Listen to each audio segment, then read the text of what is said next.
দেশ বিদেশের ব্যবসা বাণিজ্য আর অর্থনীতির সব খবর নিয়ে আমন্ত্রণ ওয়ালটন স্মার্ট ফ্রিজ বিজনেস রিপোর্টে। দুর্নীতি, জটিল কর কাঠামো আর লজিস্টিক ব্যবস্থাপনা বাংলাদেশের ব্যবসার বড় চ্যালেঞ্জ, দাবি ব্যবসায়ীদের। বিদেশি বিনিয়োগে অন্তরায় দ্বৈত নীতি। পাল্টা শুল্কের প্রভাবে আগামী এক বছরে মার্কিন বাজারে তৈরি পোশাক রপ্তানি 14% কমার সংখ্যা, অভ্যন্তরীণ সক্ষমতা বাড়ানোর তাগিদ। প্রতিকূল আবহাওয়ায় পাবনায় আগাম শিমের ফলন বিপর্যয়ে উৎপাদন লক্ষ্যমাত্রা অর্জন নিয়ে সংশয়। এমন সব খবর নিয়েই আমাদের আজকের আয়োজন। ওয়ালটন এখন দেশের সীমানা পেরিয়ে পৌঁছে গিয়েছে 50টিরও বেশি দেশে। ওয়ালটন, ঘরে ঘরে বিশ্বজুড়ে। দুর্নীতি, জটিল কর কাঠামো ও দুর্বল লজিস্টিক ব্যবস্থাপনা বাংলাদেশের ব্যবসার সবচেয়ে বড় challenge.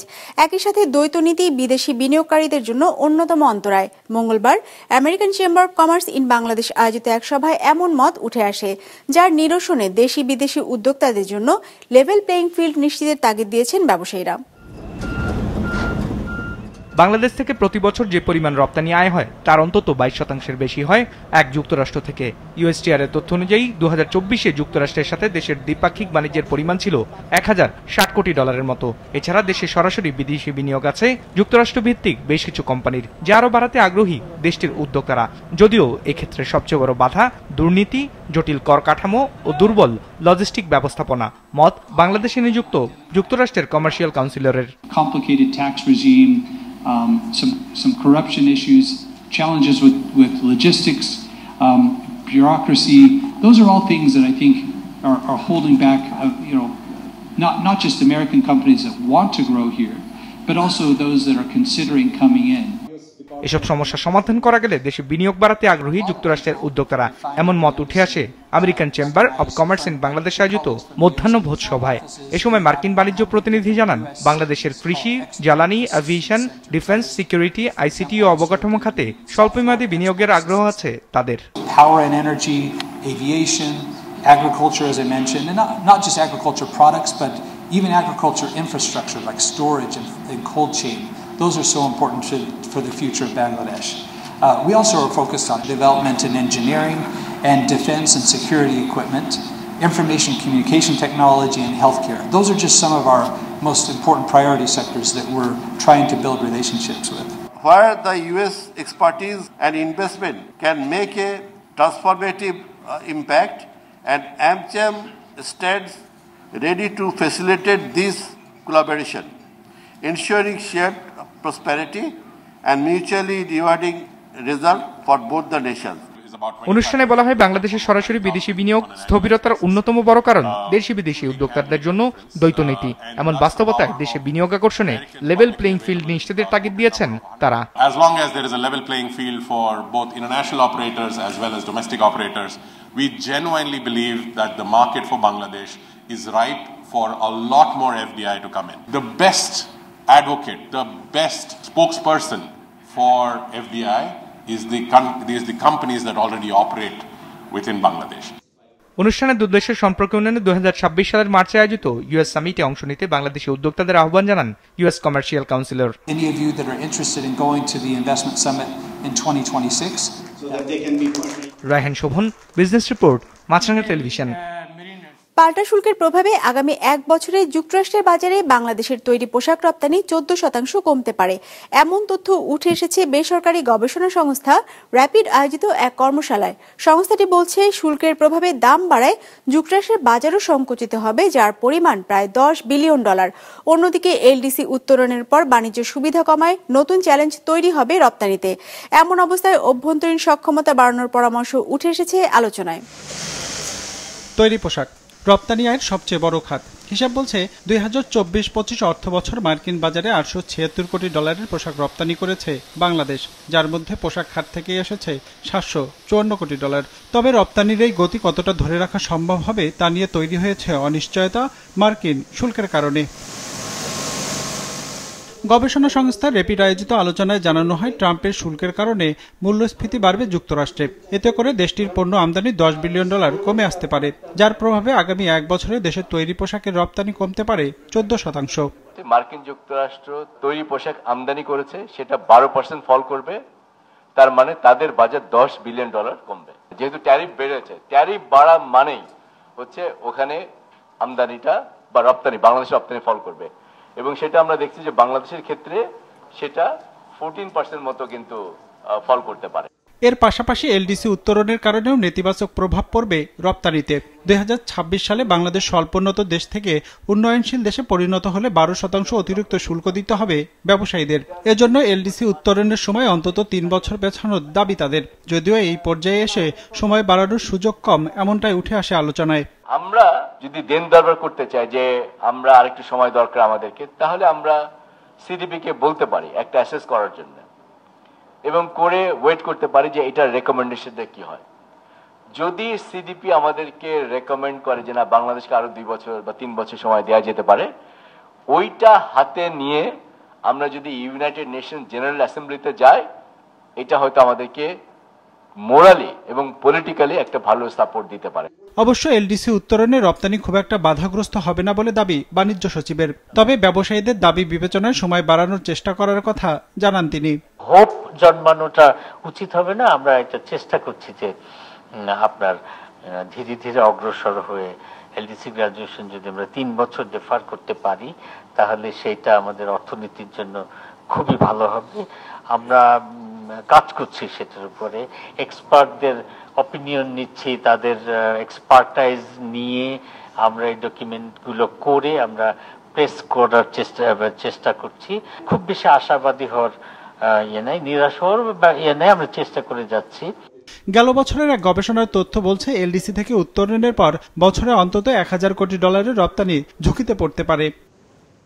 Ranjibul Mizan, business report, Maasranga television. প্রতিকূল আবহাওয়ায় পাবনায় ফলন বিপর্যয় হয়েছে আগাম শিমের। অনেক ক্ষেত্রেই বৃষ্টির পানি জমায় দেখা দিয়েছে পোকামাকড়ের সংক্রমণ।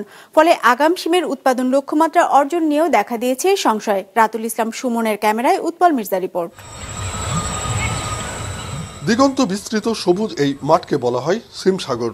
দেশের অন্যতম সবজি প্রধান পাবনার ঈশ্বরদী ও আটঘড়ি উপজেলার সীমান্তবর্তী এ অঞ্চলের আবহাওয়া ও মাটি অনুকূলে হয় সবচেয়ে বেশি সিমের আবাদ হয় এ মাঠেই।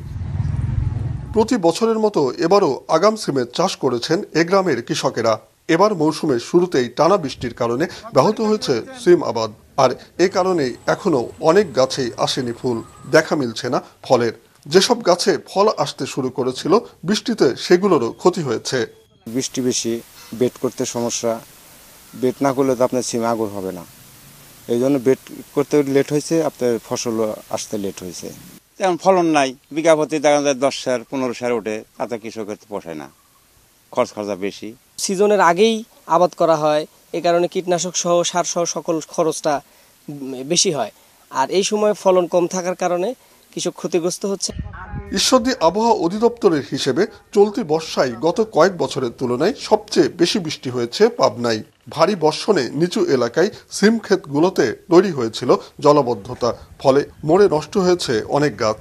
আমি আগাম সিম করেছিলাম লাভের আশায়, কিন্তু এখন মাঝে বৃষ্টি হওয়ার কারণে ফুল কয়েকবার ঝরে গেছে, এই জন্য একটু মনে করেন সমস্যা হয়েছে, একটু দেরিতে আসছে সিমগুলি। কিছু গাছে গাছ বের হয়েছে, কিছু গাছ এখনো সিম বাইরে হয়নি, কিছু গাছে ফুল ফুটতেছে, কিছু গাছে হচ্ছে না।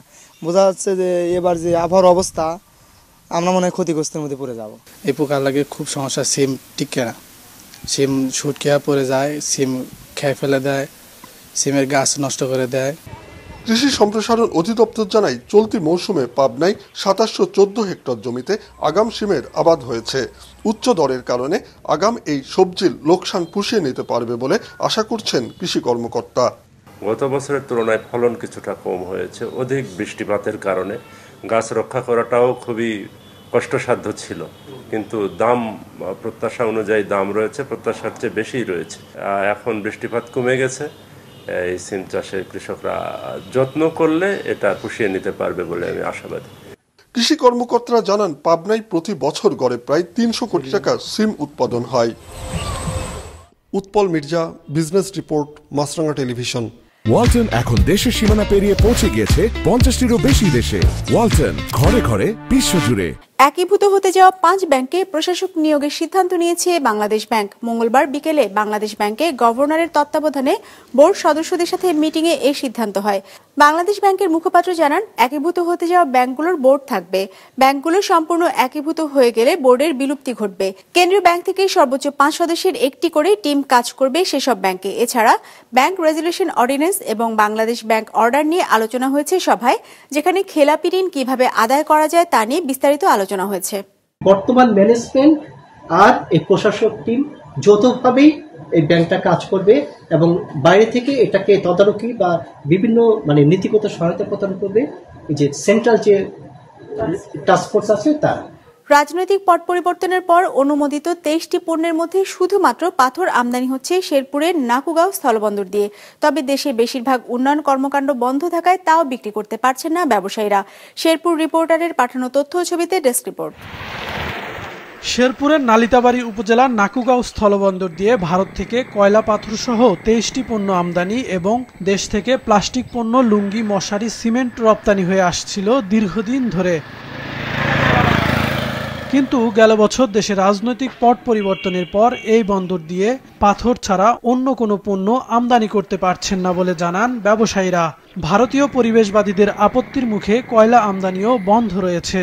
একমাত্র পাথর আর কয়লা ছাড়া অন্য কিছু পণ্য আমরা আমদানি করতে পারি না। আমরা না করার ফলে হয়তো ভারতের প্রবলেম, বাংলাদেশ ভারত উভয় মিললে যদি হয়তো এটা নিয়ে কোনো আলোচনা করতো তাহলে হয়তো বা আপনার এখানে ওই পণ্যগুলি আমদানি হইতো। টোটালি বেচা বিক্রি নাই মহাজনগর, আমাদের শ্রমিক বেকার হয়ে পড়ছে।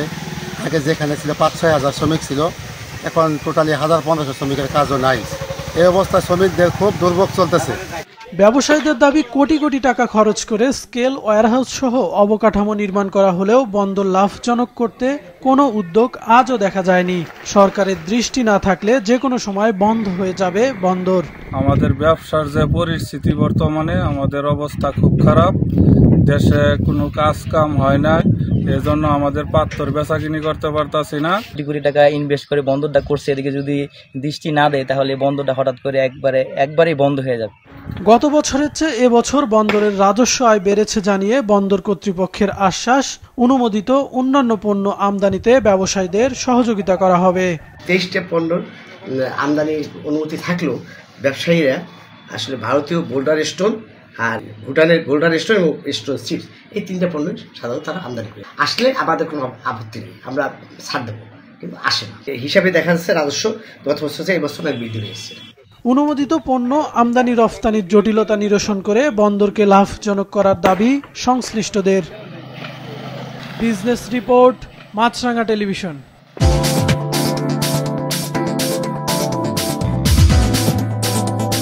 ইতিবাচক ধারায় শেষ হয়েছে ঢাকা স্টক এক্সচেঞ্জের লেনদেন। সার্বিক সূচক ডিএসসি এক্স 34 পয়েন্ট বেড়ে দাঁড়িয়েছে 5509-এ। বেচা কেনা হয়েছে 674 কোটি টাকার। লেনদেনে অংশ নেওয়া প্রতিষ্ঠানগুলোর মধ্যে দর বেড়েছে 221টির, কমেছে 103টির, আর অপরিবর্তিত আছে 76টির দর।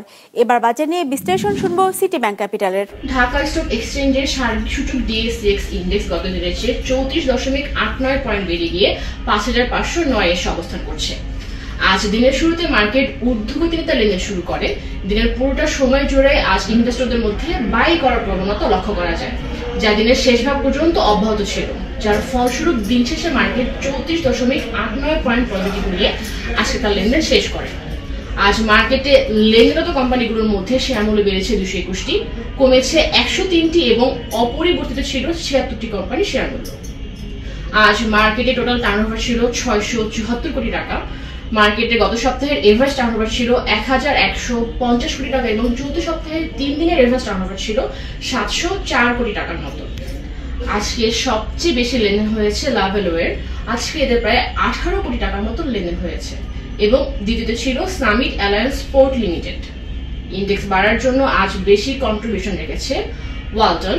গেইনার লিস্টে প্রথমে পাচ্ছি ক্রাউন সিমেন্ট পিএলসি এবং দ্বিতীয়তে ছিল ইউনাইটেড কমার্শিয়াল ব্যাংক। এবার নিউ ইয়র্ক টাইমসের বিরুদ্ধে $15 বিলিয়ন মানহানির মামলা করবেন প্রেসিডেন্ট ডোনাল্ড ট্রাম্প। সোমবার ট্রুথ সোশ্যালের এক পোস্টে এই তথ্য জানিয়েছেন তিনি, যেখানে পত্রিকাটিকে যুক্তরাষ্ট্রের ইতিহাসে সবচেয়ে ভ্রষ্ট ও নিকৃষ্ট সংবাদ মাধ্যম বলেও উল্লেখ করেন ট্রাম্প। শুধু তাই নয়, নিউ ইয়র্ক টাইমস উগ্র বামপন্থী ডেমোক্র্যাট পার্টির মুখপাত্র হিসেবে কাজ করে এমন অভিযোগও তুলেছেন মার্কিন প্রেসিডেন্ট। ডেস্ক রিপোর্টে বিস্তারিত। যুক্তরাষ্ট্রের প্রভাবশালী গণমাধ্যম দ্য নিউ ইয়র্ক টাইমসের বিরুদ্ধে মানহানির মামলা করতে যাচ্ছেন প্রেসিডেন্ট ডোনাল্ড ট্রাম্প। নিজস্ব সামাজিক মাধ্যম ট্রুথ সোশ্যালের পোস্টে ট্রাম্প জানান, পত্রিকাটির বিরুদ্ধে $15 বিলিয়ন ক্ষতিপূরণ চেয়ে মামলা করবেন তিনি। ট্রাম্প দাবি করেন, নিউ ইয়র্ক টাইমস যুক্তরাষ্ট্রের ইতিহাসে সবচেয়ে ভ্রষ্ট ও নিকৃষ্ট সংবাদ মাধ্যম, যা কার্যত উগ্র বামপন্থী ডেমোক্র্যাট পার্টির মুখপাত্র হিসেবে কাজ করে এবং সবশেষ প্রেসিডেন্ট নির্বাচনে ডেমোক্র্যাট প্রার্থী কমলা হ্যারিসের নির্বাচনী তহবিলে অবৈধভাবে অর্থায়ন করেছে এমন অভিযোগও তোলেন ট্রাম্প। প্রেসিডেন্ট ট্রাম্প দাবি করেন, প্রায় 1 দশকেরও বেশি সময় ধরে নিউ ইয়র্ক টাইমস তার বিরুদ্ধে মিথ্যাচার ছড়াচ্ছে, একই সাথে তার পরিবার ও পারিবারিক ব্যবসার বিরুদ্ধে মিথ্যাচার চালিয়েছে। এছাড়া আমেরিকা ফার্স্ট মুভমেন্টের বিরুদ্ধেও বিষোদ্গার করেছে, যা অগ্রহণযোগ্য ও বেআইনি। পত্রিকাটিকে থামাতে ফ্লোরিডা অঙ্গরাজ্যে মামলা দায়ের করবেন বলেও জানান ট্রাম্প। 2003 সালে যৌন দালাল জেফ্রি এপিস্টিনের 50তম জন্মবার্ষিকীতে নারীর অশ্লীল ছবি এঁকে বার্থডে কার্ড পাঠিয়েছিলেন ট্রাম্প, যা প্রকাশ করে নিউ ইয়র্ক টাইমস। বিশ্লেষকরা বলছেন, এতে এই পত্রিকাটির বিরুদ্ধে খেপেছেন ট্রাম্প। এর আগে এবিসি নিউজ ও এর অ্যাঙ্কর এবং প্যারামাউন্টের 60 minutes interview with Kamala Harris এর বিরুদ্ধে আইনি ব্যবস্থা নিয়েছিলেন ট্রাম্প, যা পরবর্তীতে যথাক্রমে $15 ও $16 মিলিয়ন সমাধা হয়। Ekramul Islam Khan, business report, Maasranga television. দর্শক, আমাদের যে কোনো পর্ব নিজেদের সুবিধাজনক সময় দেখতে সাবস্ক্রাইব করুন বিজনেস রিপোর্টের অফিসিয়াল ইউটিউব চ্যানেল। ফেসবুক পেজে লাইক দিয়ে আপডেট থাকুন ব্যবসা বাণিজ্যের আলোচিত সব ঘটনা সম্পর্কে। আর আপনাদের মতামত জানান কমেন্টস অথবা ইনবক্সে। আজ এটুকুই, বিদায় নিচ্ছি, ভালো থাকবেন।